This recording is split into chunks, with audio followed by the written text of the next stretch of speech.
کس نے ہمیں یہ نام بتائے کہ آدم کی زوجہ کا نام ہوا تھا؟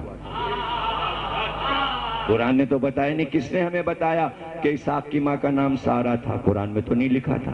کس نے ہمیں بتایا کہ اسماعیل کی ماں کا نام ہاجرہ تھا؟ قرآن میں تو لکھا نہیں تھا۔ کس نے بتایا عزیز مصر کی بیوی زلیخا تھی؟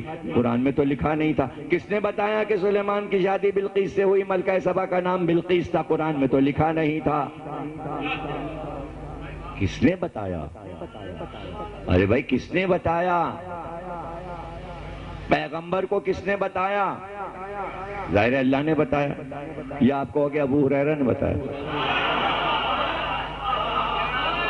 تو اگر ابو ہریرہ نے بتایا تو قرآن اور ابو ہریرہ ہیں؟ تو بھائی کوئی ہے امت میں کوئی سچ بولنے والا جو یہ کہے کہ علی نے بتایا، اہل بیت نے بتایا؟ تو جب اہل بیت نے بتایا تب یہ نام ہمیں معلوم ہوئے، قرآن میں نہیں لکھے تھے۔ قرآن کافی نہیں ہے، قرآن کافی نہیں ہے، اس لیے اللہ نے حکم دیا پیغمبر کو کہ کہو دو چیزیں چھوڑ رہا ہوں، قرآن اور اہل بیت۔ اب آپ سمجھیے کہ یہ چادر میں 5 کو کیوں جمع کیا؟ کہ یہ پاک ہیں، طاہر ہیں جیسے قرآن پاک ہے، یہ معصوم ہیں جیسے قرآن معصوم ہے، یہ آسمانی ہیں جیسے قرآن آسمانی ہے، جیسے قرآن اللہ کا شاکار ہے یہ بھی اللہ کے شاکار ہیں، یہ وزن میں برابر ہیں، جو اس میں ہے وہ اس میں ہے، جو ان میں ہے وہ اس میں ہے، ان کے عمل کا نام قرآن ہے، جو جو اہل بیت نے کیا وہ قرآن لکھتا گیا۔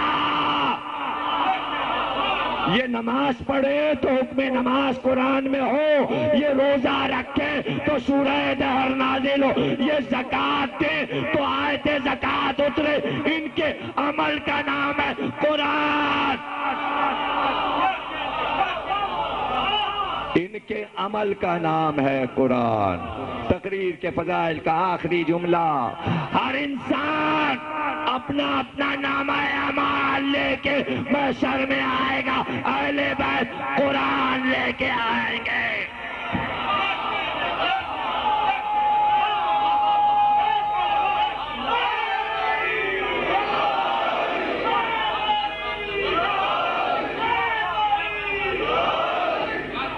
اس لیے کہا کہ حوض کوثر پر یہ دونوں ساتھ آئیں، تاکہ جب آئیں آل محمد تو جو سورہ پڑھا جائے فرشتے دیکھیں تصویر یہ بن رہی ہے، بول قرآن رہا ہے، اس نے کہا نماز کا یہ ہے علی، اس نے کہا روزہ، قرآن نے کہا روزہ کا یہ ہے حسن اور حسین۔ یہ کوئی عمل نہیں ہے، صرف یہ مجسم ہے، انہی کا نام نماز ہے، انہی کا نام روزہ ہے، انہی کا نام توحید ہے، انہی کا نام عدل ہے، انہی کا نام نبوت ہے، انہی کا نام ایمان، اور انہی کا نام قیامت ہے، انہی کا نام قیامت۔ یہ سب الگ الگ چیزیں نہیں ہیں۔ اور اگر بہت عربی آ جائے تو بڑا اچھا ہے کہ میرے جملے آپ کے لیے کارآمد ہو جائیں۔ قیامت کے معنی ہے قائم ہو جانا، عربی میں قیامت کہتے ہیں جو چیز قائم ہو جائے۔ جب کوثر پر آ گئے آل محمد قیامت ہو گئی، یعنی قائم ہو گئے پنجتین، یہی ہے قیامت۔ قائم آ گیا، قیام ہو گیا، قیامت آ گئی، کوئی عجوبہ نہیں ہے قیامت۔ آل محمد کا آ جانا اسی کا نام ہے قیامت۔ آپ نے کہا نہیں وہ تو ہم نے سنا ہے سورج میں گرہن لگے گا، زمین پھٹے گی، پہاڑ گالوں کی طرح اڑیں گے، مصیبت ہے۔ ارے کیوں کہہ رہے ہو یہ بات چیزیں چھپائی جاتی ہیں، کیوں کہو؟ بات چیزیں ایسی ہوتی ہیں کہ تم لکھی ہوتی ہیں کتاب میں سن لیتے ہو مگر نہیں دہراتے. اجی ہٹائیے بس یہ، اب اس کا ذکر نہ کیجیے تو اس کا بھی ذکر نہ کیجیے. ہم بیٹھے ہوں گے ہمارے گھر میں، چیخیں بلند ہوں گی، پہاڑ روئی کی طرح اور چاند گر رہا ستارہ گر. ارے بھائی کیوں؟ پھر ہمارا کیا ہوگا؟ مت بیان کرو یہ سب، نہیں بیان کرنا چاہیے. اچھا اگر بضد ہو کہ یہی سب کچھ ہوگا تو یہ تو پوچھو کیوں ہوگا؟ جب آل محمد آ گئے پھر یہ سب کیوں ہو رہا ہے؟ قیامت تو یہی ہے کہ نہ ماننے پر یہ ہوگا.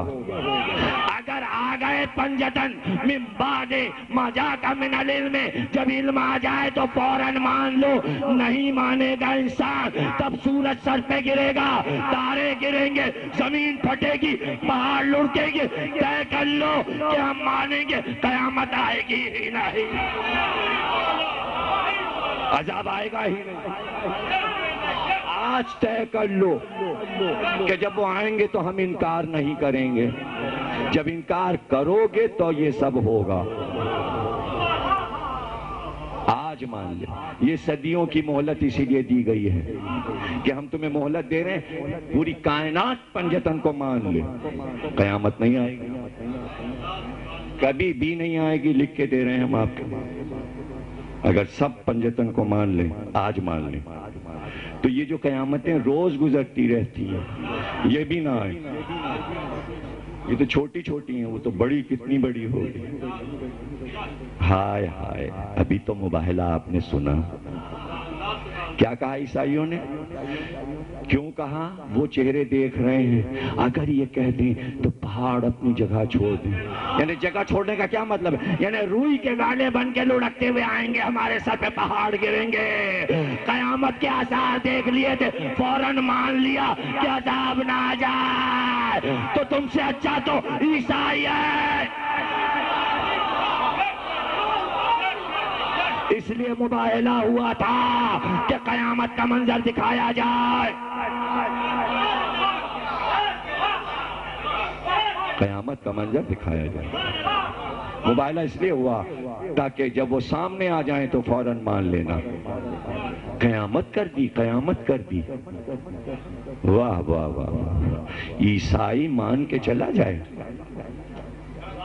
عیسائی مان کے چلا گیا. اس لیے اس نے کبھی یہ ارادہ نہیں کیا کہ ان میں سے کسی کو قتل کیا جائے، کسی کو مارا جائے. کیا دل میں دشمنیاں نہیں تھیں؟ لیکن وہ مان کے چلے گئے. یہ بہت پیارے لوگ ہیں، یہ قتل کرنے والے لوگ نہیں ہیں، انہیں قتل نہیں کیا جاتا. یہ بہت اچھے لوگ ہیں، یہ شفیق بزرگ ہیں، یہ زمین پر اللہ کی دعا ہے. یہ زمین پہ اللہ کی دعا ہے. پرسوں ابھی پوپال کا سویم ہو رہا ہے چرچ میں، تو تمام پادریوں نے میری تقریر رکھی ہے پوپال پہ. آئیے گا وہاں، یہی سب پڑھوں گا، یہی بتاؤں گا کہ عیسائی نے آل محمد کو دعا سمجھ کے لے لیا. وہ دعا لگی ہوئی ہے ان کے ملکوں کو کہ آپ مرگ بر کہہ رہے ہو مگر یہ مر نہیں رہے، اور تم مرے چلے جا رہے ہو. تمہیں دعا نبی کی نہیں لگ رہی، چاہے افغانستان ہو یا عراق. دعا لی کب؟ دعا کہاں لی؟ بد دعا لی. بد دعا بد دعا بد دعا کہ زہرا کو کہنا پڑا رات بھر نماز شب میں بد دعا کروں گی. تم نے میرا گھر جلایا تو کیا زینب دعا دے کے گئی جس کی چادر چھینی گئی؟ مسلمانوں نے کیا دعا لی؟ وہ بی بی چلا رہی ہے میرا خیمہ جلا رہے ہو، اس میں میرا بیٹا ہے. خدا کے لیے چادر نہ چھینو، میں محمد کی نواسی ہوں. ایک خیمہ جلایا، زینب دوسرے خیمے میں، اب وہاں بھی دوڑ کے جلا، وہ خیمہ بھی جلا. یہ کون تھے؟ یہ کلمہ پڑھنے والے تھے، عیسائی نہیں تھے. اور زینب کہہ رہی یہ کیا ہے؟ اچھا جب بی بی خود ہی پریشان ہے تو آپ کو پتا ہے کیا منظر تھا؟ چھوٹے چھوٹے بچے زینب سے لپٹے جاتے، پھوپھی اماں گھوڑے بہت تیز آ رہے. کبھی سکینہ کو سمیٹ لیا، کبھی محمد باقر کو سمیٹ، کبھی رقیہ کو سمیٹ، چادر میں چھپاتی، مگر جب چادر ہی نہ رہی اب زینب کہاں چھپائے اب کہاں چھپائے؟ ہائے ہائے بیٹا سید سجاد، خیمے جلتے جا رہے ہیں میرے لال، بتاؤ کیا کروں؟ اے بیٹا کہاں جاؤں؟ کیا کروں؟ اب سر پہ چادر نہیں ہے میرے لال، سارے خیمے جل گئے۔ کہ پھوپھی اماں پہلے بچوں سے کہیے کہ صحرا میں دوڑے اپنی جان، ارے چھوٹے چھوٹے بچے بھاگتے چلے، ایسے میں ایک بچے کا دامن جل رہا تھا، دوڑا ایک شخص کہ نجف کا پتہ بتا دے، کہ کیا کرو گے؟ کیا کہوں گا دادا گھر جل گیا، گھر لوٹ، بار لاش عبادت کو قبول، ماتب حسن